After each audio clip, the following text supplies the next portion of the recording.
J'aborderai une deuxième affaire, parce que lors de mes points de presse précédents, à chaque fois, la question est revenue. Les dossiers de l'OFNAC et principalement le dossier du Centre des œuvres universitaires. Voilà ce que je peux vous en dire.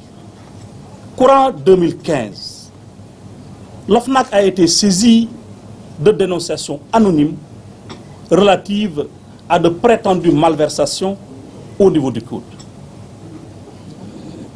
En résumé, à la fin de leur enquête, les enquêteurs, et notamment le directeur de l'enquête,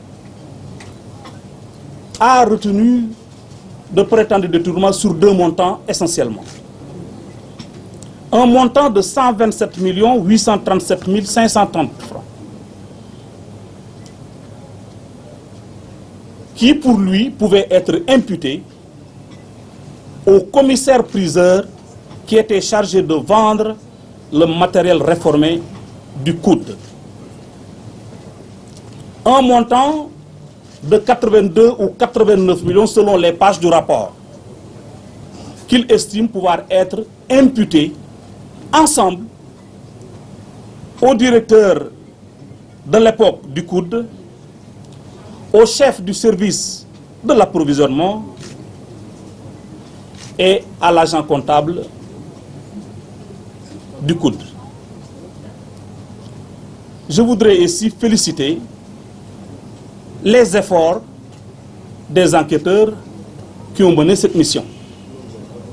Cependant, force est de reconnaître que l'exploitation du rapport nous a mis en face de difficultés assez sérieuses.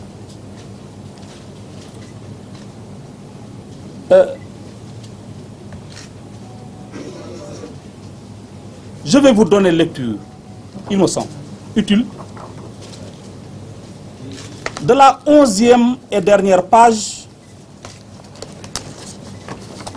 de l'exemplaire numéro 1 du rapport original qui a été effectué.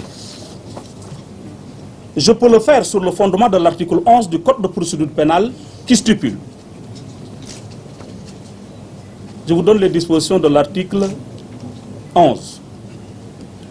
Toutefois, pour prévenir la propagation d'informations parcellaires ou inexactes, ou pour mettre fin à un trouble à l'ordre public, le procureur de la République peut, en relation avec sa hiérarchie, rendre public par un point de presse des éléments objectifs tirés de la procédure, mais ne comportant aucune appréciation sur le bien fondé des indices ou charges retenus contre les personnes mises en cause.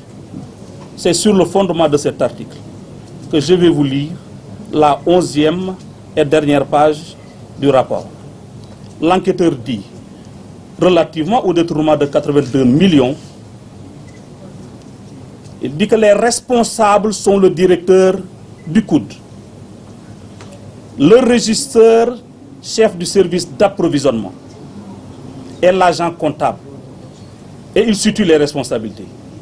Il dit que c'est le chef du service de l'approvisionnement